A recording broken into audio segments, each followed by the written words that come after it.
Recruiting এজেন্সিগুলোর কাছে টাকা পরিশোধ করেও নির্ধারিত সময়ের মধ্যে মালয়েশিয়া যেতে পারেনি প্রায় ৩০,০০০ বাংলাদেশি কর্মী। তাদের মালয়েশিয়ায় পৌঁছানোর শেষ সময় ছিল গতকাল। কিন্তু রিক্রুটিং এজেন্সিগুলো সময় মতো তাদের কাগজপত্র তৈরি না করায় ও উড়োজাহাজের টিকিট দিতে না পারায় বিপুল সংখ্যক শ্রমিক আটকা পড়েছে দেশে।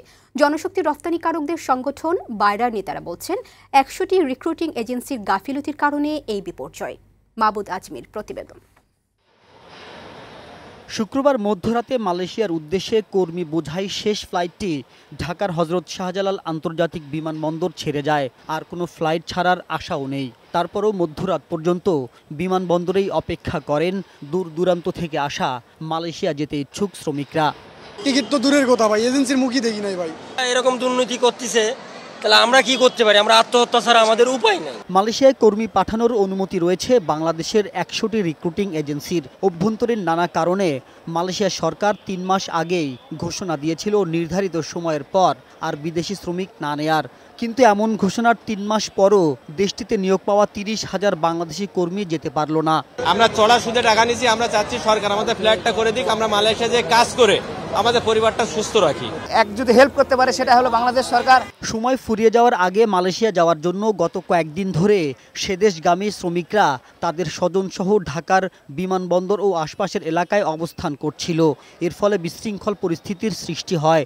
সরকার নির্ধারিত ফির চাইতে ৫-৬ গুণ বেশি টাকা পরিশোধ করেও নির্ধারিত সময় যেতে না পারায় ক্ষোভ জানান তারা। ৮০,০০০ টাকা একটা লোক নেওয়ার কথা, সেটা ৬ লক্ষ টাকা নিতেছে দালালে। এটা সরকার দেখতেছে না? সরকার কোনো অ্যাকশন নিয়েছে বাংলাদেশের সরকার? ভুক্তভোগীরা এখন ঘুরছেন রিক্রুটিং এজেন্সির অফিসগুলোতে, কিন্তু তালা দিয়ে সটকে পড়েছে অভিযুক্ত প্রতিষ্ঠানগুলোর লোকজন। সকালবেলা ফ্লাইট হওয়ার কথা ছিল, সকালে আসছি, বলছে তোমাদের ফ্লাইট ক্যান্সেল। কি হয়েছে? বলছে টিকিট সিন্ডিকেট, তোমাদের টিকিট অন্য জায়গায় বিক্রি হয়ে দিয়েছে টাকার বিনিময়ে। এই অবস্থা আর কি। আজকে আসলাম, আজকে আবার অফিস তালা। ২২০০ রিক্রুটিং এজেন্সির সংগঠন বায়রার নেতারা বলছেন, মালয়েশিয়ায় কর্মী পাঠানোর দায়িত্বপ্রাপ্ত ১০০টি এজেন্সির অবহেলাতেই ৩০,০০০ শ্রমিক আটকা পড়েছে। দুর্নীতি, দ্বিগুণ বিমান ভাড়া ও অভিবাসন ব্যয় কয়েক গুণ বেড়ে যাওয়ায় এই অবস্থার সৃষ্টি হয়েছে।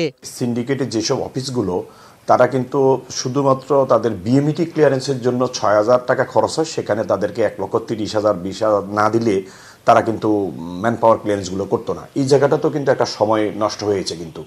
তো কারণ অ্যাডভান্স টাকাটা তাদেরকে না দিলে তারা কোনো বিএমইটি ক্লিয়ারেন্স করবে না। এছাড়া আমাদের অনেকের ক্ষেত্রে বিভিন্ন রকমের প্রসেসগুলো যথাসময়ে করাটা খুব ইম্পর্টেন্ট ইস্যু ছিল, সেই জায়গাটাতে একটা ঘাটতি হয়েছে। সরকার তৎপরতা বাড়িয়ে আটকে পড়া শ্রমিকদের মালয়েশিয়া পাঠানোর দাবি জানান বায়রার নেতারা। মালয়েশিয়ার সরকারকেও সময় বাড়ানোর অনুরোধ জানিয়েছেন তারা। মাহবুদ আজমি, বৈশাখী সংবাদ, ঢাকা।